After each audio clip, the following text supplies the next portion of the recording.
Okay, let's get into it. We're going to unpack this core tension that, drives so much of high performance. It's that really unstable line between sheer self-belief and, well, objective reality.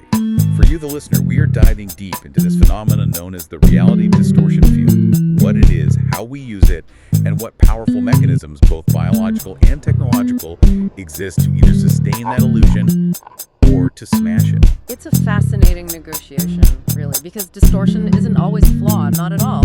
Our sources today, they take us from classic behavioral psychology, looking at that thin line between, say, overconfidence and narcissism, right into the cutting edge of neuroscience. We're going to examine the brain's own meticulous internal accountant, the anterior cingulate cortex. And we also jump right into the high-stakes world of performance optimization.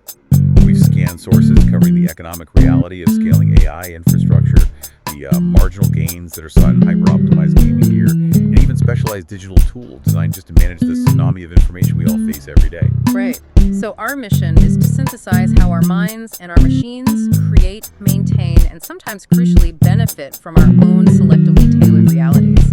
And then from there, we'll analyze the hard checks that prevent those realities from completely dissolving into chaos. Let's start with the legend itself, the reality distortion field, or RDF. It's a term that was coined way back in 1981 by Bud Tribble, and it described the palpable charisma surrounding Steve Jobs and his effect on the Macintosh developers. The RDF was Jobs' genius, or, perhaps his madness made manifest. It was his ability to combine hyperbole, persistence, bravado, passion, and just sheer charm to convince everyone around him that impossible deadlines or technical feats were absolutely achievable. He made reality feel negotiable. Yeah, the story goes that he convinced engineers they could fit parts into a chassis that were objectively too big. He didn't just ignore reality, he temporarily suspended it. Bill Gates famously noted Jobs' skill of spelling cast, calling him a minor wizard. And that's the core tension, isn't it? It's part inspiring magic, part deliberate manipulation. It is, but if we pull back a bit, what's crucial to understand is that not all self-deception is pathological. In psychology, there's an entire field dedicated to what are called positive illusions. And these are considered, essential for maintaining individual physical and mental health. So we're talking about an adaptive function, believing something slightly untrue about yourself just to push through a really hard challenge. Precisely. Cognitive adaptation theory, it views these as strategies shaped by evolution, not as cognitive errors. If you look at people recovering from trauma or fighting a serious disease, those who maintain these positive illusions, like an inflated sense of control or unrealistically optimistic expectations, they often show accelerated psychological recovery and improved resilience. That makes perfect sense. If you lack that slightly inflated view of your own capability, you might never even take the first step towards a genuinely hard goal. But that positive self-regard leads directly into some very common pitfalls. Oh, absolutely. It connects to the self-serving bias and illusory superiority, where you happily credit your own character for positive outcomes. But you blame external bad luck for the negative ones. Exactly. And we see that pathological grandiose narcissism correlates very strongly with this sense of uniqueness. Here's where it gets real interesting in the sources. Even individuals who score high in self-insight, people who genuinely say they value knowing their own weaknesses, they will still respond defensively to negative feedback. That tells you that wanting self-knowledge and possessing the emotional stability to handle critique are two profoundly different skills. The RDS protects the fragile ego, even when that ego claims it wants the truth. And that brings us right to the point where self-belief stops being a protective illusion and becomes institutional overreach, leading to real-world failures. Yeah, we have a clear field study from 2009. It was focused on information technology that provided data proving that self-efficacy and overconfidence can have a definitively negative effect on subsequent performance. Believing you're the best is fine until that belief makes you lazy or blind to your own mistakes. And this destructive cycle is amplified exponentially when external power enters the equation. Neuroscience and political psychology, they paint a very vivid picture. Unchecked authority behaves remarkably like a drug. So power literally changes the chemistry of the brain. That combination increased dopamine, which fuels reward and belief, while simultaneously reducing empathic sensitivity. I mean, that sounds engineered for poor leadership and high risk. It's a dangerous cocktail, for sure. Leaders who operate with this level of unchecked authority experience a heightened, almost unassailable belief in their own correctness. They reduce their openness to descent and their risk-taking behavior just soars. And often this cognitive distortion manifests in policy that's essentially an instinctive overcorrection like obsessive micromanagement that's often justified by an internal fear of social disorder. And the social costs are massive. That fear-driven distortion doesn't just slow innovation and damage business confidence, it creates an institutionalization of silence. The organizational structure starts rewarding loyalty over merit, effectively ensuring the leader never hears the truth.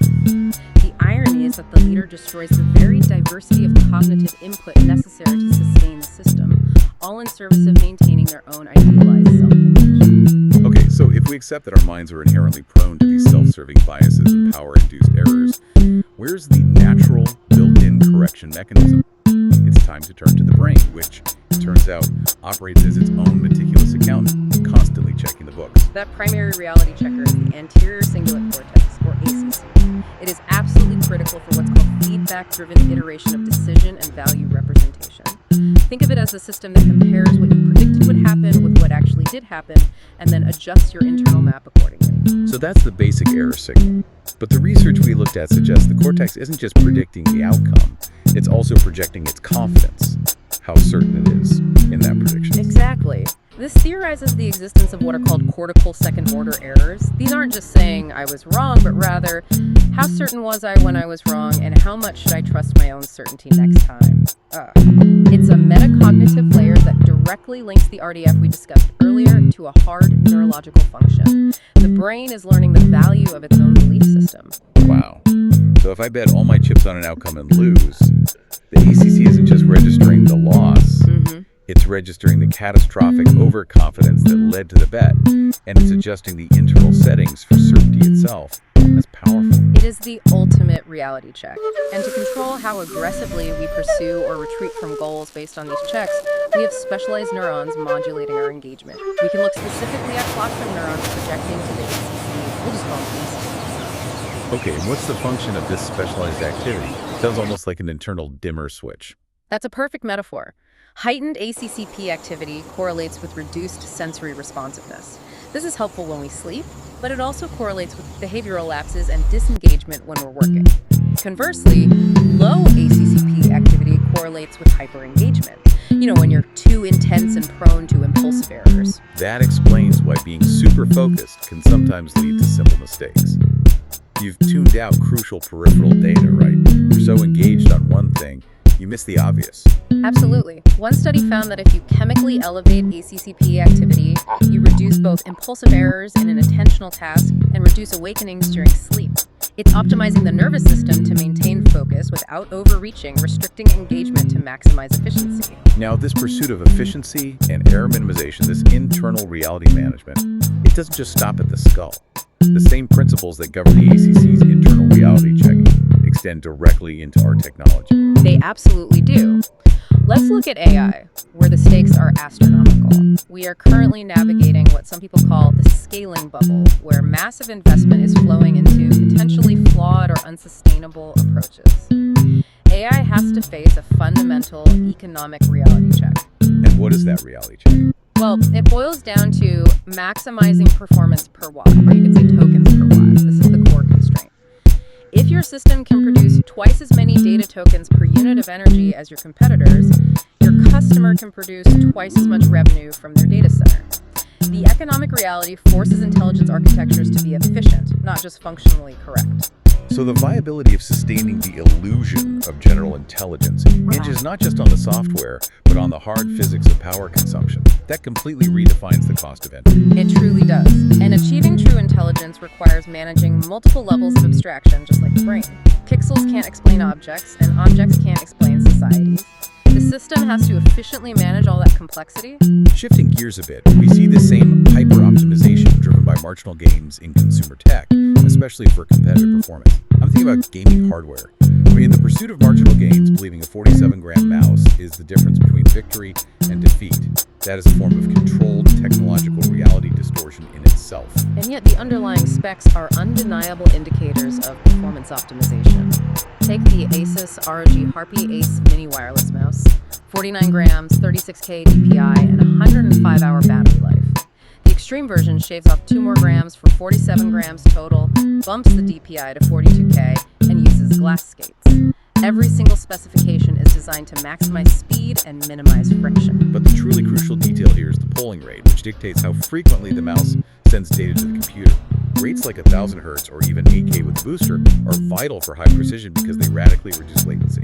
It's minimizing the gap between human input and digital action to the absolute limit. Finally, we have to talk about managing the reality of information flow, especially on a platform like YouTube, which is effectively the world's second largest search engine and just a colossal fire hose of data. When the external reality becomes that overwhelming, we need tools for personal reality management. And that's where tools like Pocketube come in. It's essentially an organizational structure that allows you, the listener, to impose some sanity on that deluge. It lets you create priority tiered groups. Right. You can define a really tight must-watch group, maybe 5 to 10 work-critical channels, then a weekly digest of maybe 20 or 30 less participants, and an unlimited background noise category. That hierarchical organization is the critical step in managing information chaos. I love that it includes filters to show only unwatched videos or exclude time wasters like shorts and live streams. It also allows bulk action, like marking an entire group as watched. Plus, optional cloud sync via Google Drive. It imposes structure where the platform itself just encourages endless consumption. It's a tool for grounding your consumption habits in a manageable reality. So we've come full circle. We started with the legendary reality distortion field used by charismatic leaders to push boundaries. And we've traced that psychological impulse all the way down to the specialized neurons in the ACC that are constantly calculating our confidence and uncertainty. The human condition, and really the function of any high-performing system, is defined by this constant negotiation between confidence and correction. Performance, whether it's psychological, economic, or digital, it requires maximizing output, be it influence, cognitive certainty, or tokens per watt, while simultaneously minimizing debilitating errors and inefficiency. The lesson seems to be that the most robust and high-performing systems, whether we're talking about a brain or a data center, are those that effectively integrate their own internal biases and illusions, while remaining acutely flexible enough to process hard, objective feedback. Absolutely. And this raises a profound question for you to mull over. We talked about maximizing local performance and efficiency, but systems thinking often contrasts intelligence, which is efficient, fast, and locally perfect like a shark, with wisdom, which is the capacity to maintain systemic order over vast timescales, like a force. That comparison, intelligence versus wisdom, is a very powerful framing device. So if we define sustainable happiness as happiness that contributes to well-being without exploiting others, the environment, or future generations, how does achieving that sustainable state require prioritizing wisdom over sheer competitive intelligence in both our personal lives and the technological realities we are building? That, perhaps, is the final essential reality check.